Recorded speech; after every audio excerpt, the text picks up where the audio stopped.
प्रकृति के सबसे पवित्र पेड़ों में कल्पतरु का नाम सबसे ऊपर आता है। इस वक्त देश में 9 कल्पतरु के पेड़ हैं और सबसे दिलचस्प बात यह है कि उन 9 पेड़ों में 4 पेड़ अकेले रांची में हैं। आइए आपको लिए चलते हैं कल्पतरु पेड़ के दर्शन कराने। प्रकृति प्रदेश झारखंड में यूं तो कई पेड़ पौधे पाए जाते हैं। कुछ इसमें पवित्र है, कुछ अपने औषधिक गुणों के लिए जाने जाते हैं। लेकिन आज हम आपको दिखाते हैं एक बेहद ही दुर्लभ कल्पतरु का पेड़। यह ऐश्वर्या पेड़ काफी दुर्लभ माना जाता है। कहा जाता है कि हिंदुस्तान में ऐसे पेड़ सिर्फ 9 ही है, जिसमें से केवल रांची में 4 वृक्ष देखे गए हैं। कि कल्पतरु पेड़ को एक विश फुलफिलिंग ट्री माना जाता है। उससे जो भी मन्नत मांगते हैं वो पूरी होती है। मैं खुद भी ये मानती हूँ, मतलब जब भी वहाँ से क्रॉस करती हूँ, क्योंकि मैं हिनू में रहती हूँ, उसको प्रणाम ज़रूर करती हूँ। तो एक धार्मिक उसका वैल्यू है कि जो भी मांगो वो पूरी होती है और वो मेडिसिनल प्लांट तो है। तो हमें लगता है कि लोगों को इस बारे में जागरूकता होनी चाहिए कि ये मल्टीपर्पज़ ट्री है। रांची के डोरंडा में स्थित कल्पतरु के 3 पेड़ काफी पवित्र माने जाते हैं। ऐसा कहा जाता है कि समुद्र मंथन से 14 चीजें बाहर आई थी। उनमें से एक यह कल्पतरु का पेड़ भी है। कल्पतरु के पेड़ को मनोकामना पूर्ण होने वाला वृक्ष भी कहा जाता है और इसके दर्शन मात्र से ही कई तरह की मनोकामना पूरी हो जाती है। रांची स्थित कल्पतरु का पेड़ लगभग 300 साल पुराना है।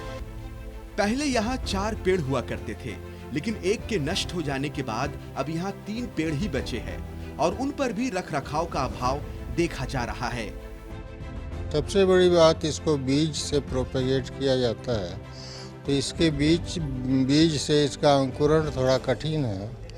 तो बीज को कई स्टेजेस में ले जाते हैं, उबालते हैं, गर्म करते हैं, ठंडा करते हैं, तोड़ते हैं, फिर उसको अंकुरित कराने की कोशिश करते हैं। लेकिन वन विभाग ने इसमें सफलता पाई है और हमारे वन विभाग के पास ऐसे पौधे हैं कल्पतरु के करीब 75 पौधे हैं।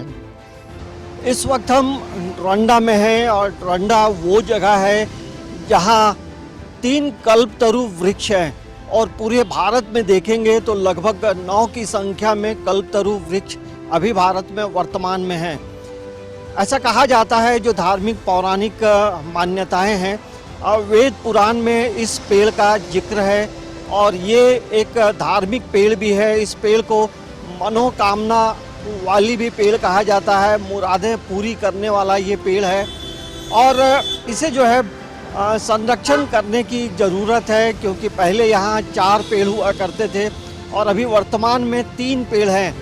तो इस पेड़ की एक अलग महत्ता है और पूरे भारत में जब कल्पतरु पेड़ का नाम आता है तो रांची डोरंडा का भी नाम आता है, क्योंकि ये पेड़ लगभग 300 साल पुराना है।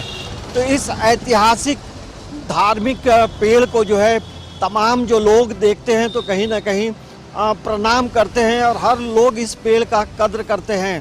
तो हम ये भी बताना चाह रहे हैं कि इस पेड़ में कई जगहों में आप देखेंगे लोगों ने कांटी ठोक दी है और इसके आसपास थोड़ी गंदगी भी है और जो केबल के जो तार हैं वो इस पेड़ में जहां तहां दिखाई पड़ते हैं। तो इस पेड़ को संरक्षित करने की ज़रूरत है, इसे और बचाने की, सुरक्षित रखने की ज़रूरत है। आज कोरोना काल में इस कल्पतरु के वृक्ष का औषधि पक्ष भी काफी मजबूत है। ऐसे में जरूरत है कि झारखंड में स्थित इन तीनों पेड़ों को बेहतर तरीकों से संग्रह किया जाए।